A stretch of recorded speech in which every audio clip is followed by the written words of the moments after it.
Here we go, Cub. It's Lyle. The House on East 88th Street by Bernard Weber.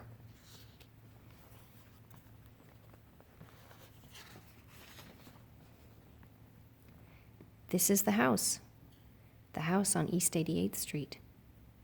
It is empty now, but it won't be for long. Strange sounds come from the house. Can you hear them? Listen. Swish, swash, splash, swoosh. It began one sunny morning when the citywide storage and moving company truck pulled up to the house on East 88th Street and unloaded the belongings of Mr. and Mrs. Joseph F. Primm and their young son Joshua. It was a trying day for everyone. Mrs. Primm just couldn't decide where to put the piano, and Mr. Primm's favorite pipe was accidentally packed away in one of dozens of cartons lying about. Swish, swash, splash, swoosh. Loudly and clearly, the sounds now rumbled through the house. It's only a little thunder, Mrs. Primm assured everyone. When a citywide storage and moving man carried in their potted pistachio tree, everyone rejoiced. The truck was at last empty. The movers wished them well and hurried off to their next job for the day. Now I'm going to prepare our lunch, announced Mrs. Primm. But first I want to go upstairs and wash these grimy hands. Swish, swash, splash, swoosh. A puzzled Mrs. Primm stopped to listen. By and by, her ears directed her to the bathroom door. What can it be? She asked herself as she opened the door. What she saw made her slam it quickly shut. Mrs. Primm knew she was going to scream and just waited for it to happen.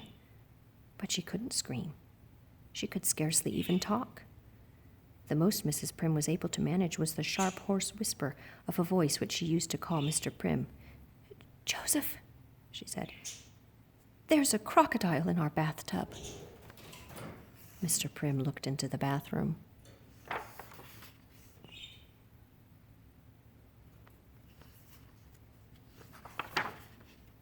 The next moment found them flying off in different directions.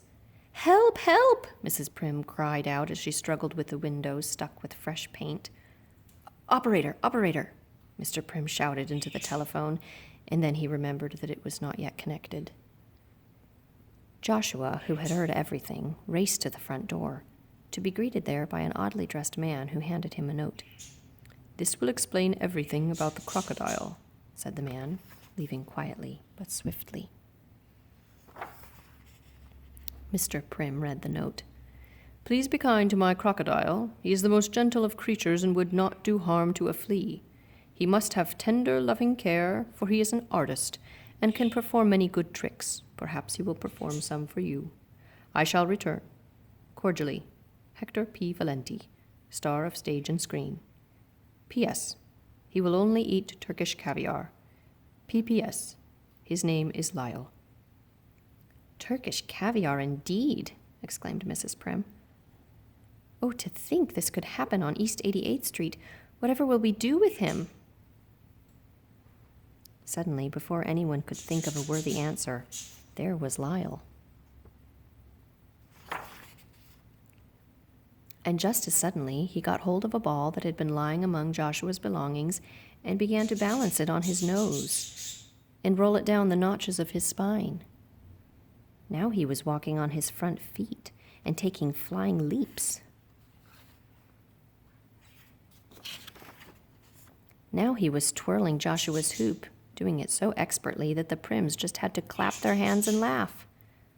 Lyle bowed appreciatively. He had won his way into their hearts and into their new home.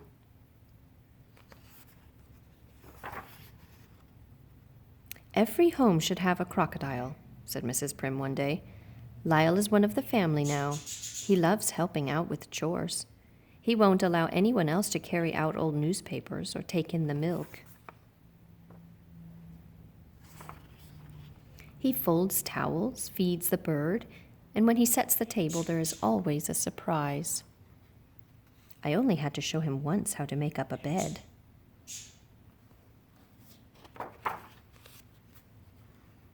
People everywhere stop to talk with him. They say he is the nicest crocodile they ever met. Lyle likes to play in the park. He always goes once around in the pony cart.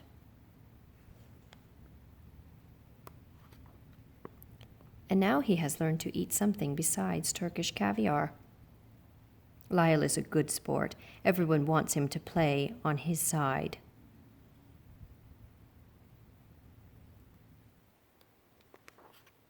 He is wonderful company. We take him everywhere. Just give him his Turkish caviar and his bed of warm water, and he is happy as a bird.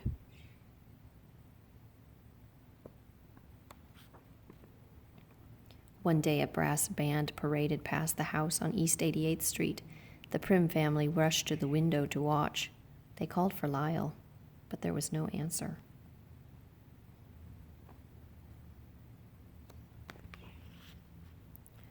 "Look," someone pointed out. "It's Lyle. He's in the parade." There was Lyle doing his specialty of somersault, flying leaps, walking on front feet and taking bows, just as he did the first day they laid eyes on him. The people watching cheered him on, while Lyle smiled back at them and blew kisses. A photographer was on hand to take pictures. The next day, Lyle was famous.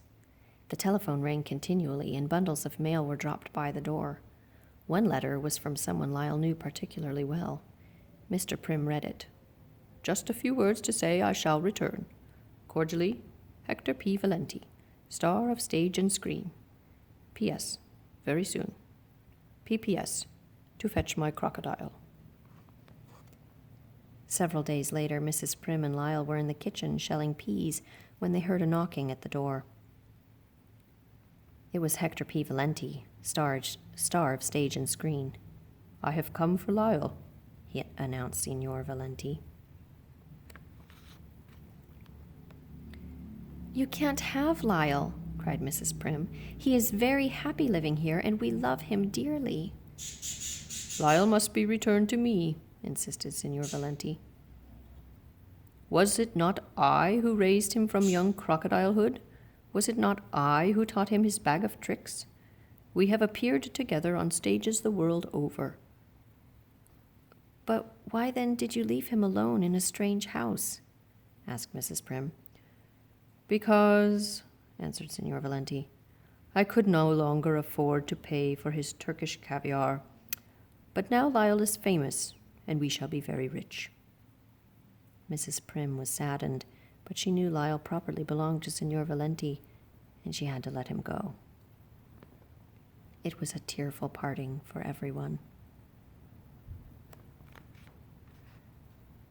Signor Valenti had big plans for Lyle.